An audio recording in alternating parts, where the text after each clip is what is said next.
waa kuwee tobanka dal ee Afrika ugu horumarsan sanadkan 2024 uguna wanaagsan marka loo eego nolosha iyo fursadaha shaqada intaba. Afrika waxaa ka socda isbeddello baaxad leh oo dhinaca horumarka ah, waa sababta dadka dhaqaalaha iyo shaqooyinka u darasa ay Afrika ugu tilmaamaan qaaradda mustaqbalka ee aakhirka la isugu iman doono min reer galbeedka ilaa bariga fog. Ka sokow in qaaraddu ay tahay tan ugu dihan adduunka ee uu weli ku dambeeyo khayraadka dabiiciga ah, haddana Afrika isku mid ma aha oo waa kala tagtay. Waxaa jira wadamo ku tallaabsaday dhismaha kaabayaasha dhaqaalaha iyo soo jiidashada maalgashiga shisheeyaha. Dalal 30 sano ilaa 20 sano cirka mariyay ayaa gaabis galay oo dib u gurtay. Kuwa uu dhaqaalahoodu dhulka oo aan waxba islahayn ayaa soo kacay oo cirka maraya. Afrika marka la soo hadal qaadaba waxaa markiiba diiradda la saaraa dalka iyo xasiloonida siyaasadeed ee ka jirta si la isugu haleeyo iyo weliba fursadaha ka jiri kara kadib marka la xaqiijiyo nabadda iyo ammaanka.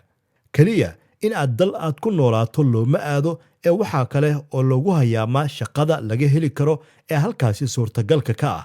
Haddaba mawduucan waxaanu ku eegaynaa 10 dal ee Afrika ugu horumarsan sanadkan 2024 uguna wanaagsan marka loo eego dhinaca nolosha iyo fursadaha shaqada labadaba.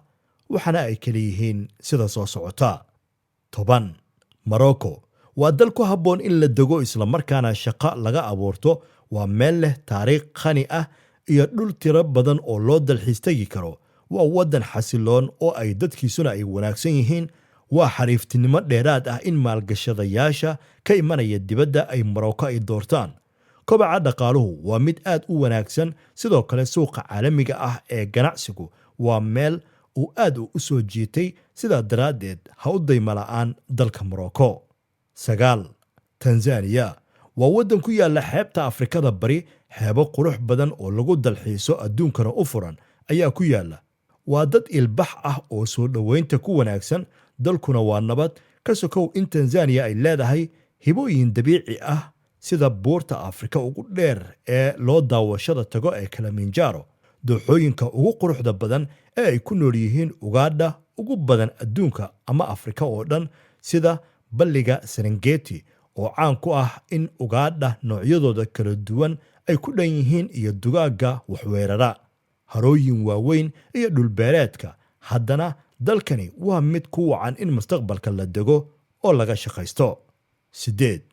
Kenya waa dal lagu tilmaamay albaabka ganacsi ee Afrikada bari laga soo galo ee adduunku u indhaha uu ku hayo. Teknolojiyadda ayaa la hormariyay, taasi oo fura u ah ganacsiga casriga ah ee maanta.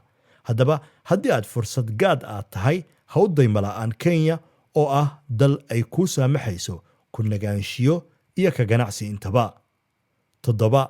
Senegal dhaqaalaheeda koraya iyo jawiga soo dhoweynta leh ee loogu talagalay dadka shisheeyaha ah, nabadda iyo sida ay u tahay wadanka doorka ugu weyn ka ciyaara Afrikada galbeed oo dhan.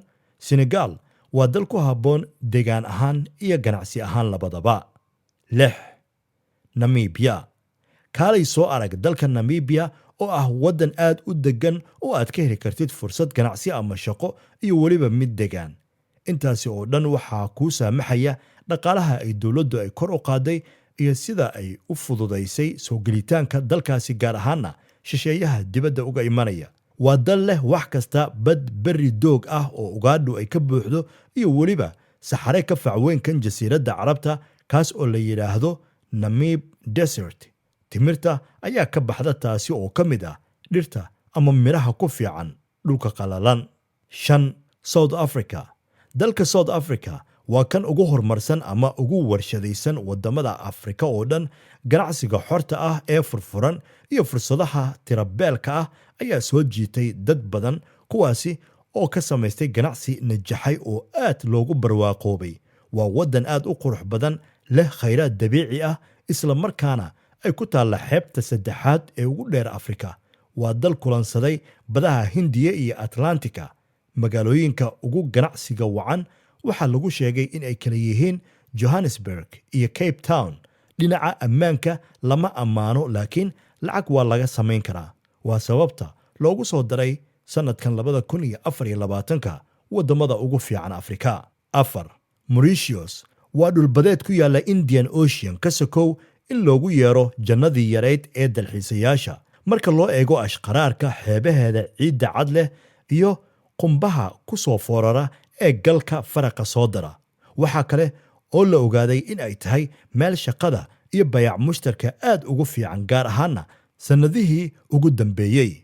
dadkeeda oo inta badan mutacalimiin ah darteed waxa ay soo jiidatay maalgashi iyo deegaamaysi intaba. waa jasiirad nabadda taalla darteed aad meel kasta ugu gami karto. 3. Ghana waa dal loo xushay sannadkan business iyo in la dego intaba. waa bulsho furfuran oo ilbax ah, soo dhoweyn leh, isla markaana dalkooda ka dhigay kan ugu nabadda badan galbeedka Afrika oo dhan. 2. Botswana dalkii yaraa ee Ugandha ay ka buuxday ee dadkiisu aanay lahayn hal qof oo shaqo la'aan ah. waa waddan degan oo la aaminay kuna fiican ganacsiga iyo wax isdhaafsiga. dowladda ayaa abuurtay jawi deganaan iyo xasilooni ah. markaa kadib Botswana waxa ay soo jiidatay indhaha caalamka maadaama tirada dadku ay yar yihiin, dhaqaaluhuna uu cirkaa marayo. dalxiiska ayaa ah dakhliga ugu badan ee dalka soo gala. 1. Rwanda waa dalkii yaraa ee sagaashameeyadii cadaabta ahaa laakiin hadda ah jannada Afrika. waa waddanka ugu quruxda badan Afrika oo dhan. nolosha dadka ayaa la hagaajiyey, dalkiina waa la dhisay. tani waxa ay soo jiidatay indhaha caalamka kadib markii ay dhaaftay oo ay habaaska ay ku rogtay kuwa ugu tunka waaweyn sida Nigeria iyo South Africa.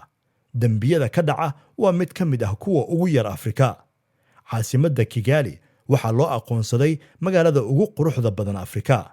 xasilooni siyaasadeed ayaa intaa u dheer, taasi oo keentay in ajnabi fara badan ay ku soo hirtaan si ay ama ugu noolaadaan ama uga shaqaystaan. waad ku mahadsantihiin sida wanaagsan ee mar walba aad noola socotaan. Bulqaas Media ayaad nagala socotaan. fadlan haddii aad ku cusub tahay page-ka Bulqaas Media, hanaga ilaawin in aad like iyo follow aadna soo tiraahdo. haddiise aad tahay macmiil soo noqday, sidoo kale hanaga ilaawin in muuqaalkan aad sheer garayso oo asxaab badan aad la wadaagto si iyagana asxaabtooda kale ay ula sii wadaagaan. wixii tale iyo tusaale ah waxaad noogu soo qori kartaan dhinaca kommentiga. aad ayaad u mahadsantihiin. rabbiga ha idinla jiro. assalaamu calaykum waraxmatullaahi wabarakaatuhu.